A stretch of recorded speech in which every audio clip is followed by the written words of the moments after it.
பண்ணுறது அப்படின்னு சொன்னால் இங்கே பார்த்தீங்கன்னா இது வந்து ஒரு காமன் லாண்ட்ரி ரூமு. இந்த ஹோல் அப்பார்ட்மெண்ட்டுக்கு தான். ஹோல் அப்பார்ட்மெண்ட்லேயே இந்த மோஸ்ட் 100 ஹவுசஸ் இருக்குது. ஸோ இங்கே தான் லாண்ட்ரி கொண்டு வரணும். பார்த்திங்கன்னா இது இண்டிவிஜுவல் வாஷிங் மிஷினு. ஸோ இங்கே பார்த்திங்கன்னா இது ஒரு ஆப்போட கனெக்ட் ஆகிருக்கும். ஸோ முன்னாடி வந்து இதில் காயின் போடுற மாதிரி இருக்கும். அதாவது குவார்ட்டர்னு சொல்லுவாங்க, 25.25 டாலர்ஸ் இங்கே போடுற மாதிரி இருக்கும். பட் இப்போ இதை லாக் பண்ணிவிட்டு இந்த மாதிரி ஆப்பு ஃபிட் பண்ணிட்டாங்க. இந்த மாதிரி ஆப்பு. ஸோ கொண்டு வந்து துணியை லோட் பண்ணிவிட்டு ஆப்பில் ஸ்கேன் பண்ணால் அதிலருந்தே அமௌண்ட்டு வந்து ஒரு லோடுக்கு இங்கே பாருங்கள் $2.25. ஸோ அதை டிடெக்ட் பண்ணிடும். ஸோ ஆட்டோமேட்டிக்காக அது ஆன் ஆகிடும். இது ஒன்ஸ் இதில் துவைச்சி முடிஞ்சதுக்கப்புறமா இந்த சைடில் ட்ரையர் இருக்குது. இங்கேயும் சேம் தான். இதுலேயும் ஆப் இருக்குது.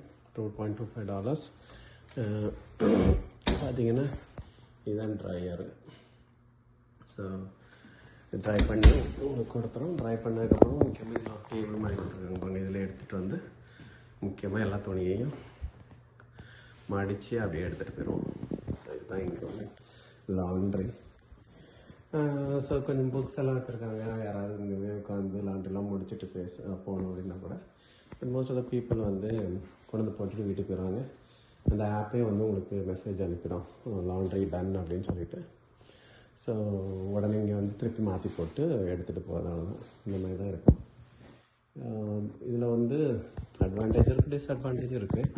அட்வான்டேஜ் என்னென்னா அப்பார்ட்மெண்ட்டுக்கு அட்வான்டேஜ், பிகாஸ் அவங்க இதிலேருந்து கொஞ்சம் பணம் சம்பாதிக்கலாம். என்னென்ன கருத்து இங்கே வந்து என்னென்னா நம்ம வீட்டில் ஒவ்வொரு வீட்லேயும் ப்ரொவைட் பண்ணணும்னா அவங்க தான் ப்ரொவைட் பண்ணணும். அது வந்து காஸ்ட் அதிகம். அது போக அதில் ஏதாவது பிளாக் ஆகிடுச்சுன்னா அது மெயின்டெனன்ஸ் எல்லாம் அதிகம். அதுக்காக இது ஒரு இடத்துல வைக்கிறதுனால அவங்களுக்கு ஈஸியாக இருக்கும் மெயின்டெனன்ஸுக்கு. டிஸ்அட்வான்டேஜ் என்னென்னா இது பப்ளிக் மாதிரி யூஸ் பண்ணுறதுனால எல்லோரும் வந்து அவங்களோட துணியை போடுவாங்க. என்ன துணி போடுறாங்க, யார் போடுறாங்க நமக்கு எதுவுமே தெரியாது. ஒரு பெரிய ப்ராப்ளம் என்ன அப்படின்னு சொன்னால் இதில் வந்து பெட் வச்சுருப்பாங்க. நிறைய ஃபேமிலிஸ் வந்து பெட் வச்சுருப்பாங்க. அதனால் துணிகளில் வந்து அந்த பெட்டோட ஹேர் வந்து ஓட்டும். அது ஒரு பெரிய ப்ராப்ளம். ஸோ வேறு ஒன்றும் பண்ண முடியாது. யாருக்காவது பெட் ஹேர் அலர்ஜி இருந்துச்சுன்னா அது ஒரு பெரிய ப்ராப்ளம். பிகாஸ் இங்கே மேக்ஸிமம் எல்லாருமே பூனை நாயின்னு வீட்டில் வளர்ப்பாங்க. எல்லோரும் வீட்டில் பெட்டில் தான் தூங்க வைப்பாங்க. ஸோ அவங்க துணி எல்லாமே அந்த பெட்டோட ஹேர் இருக்கிறதுனால இந்த ட்ரையரில் ட்ரை பண்ணும்போது அது வந்து கேப்சர் பண்ணிடும்.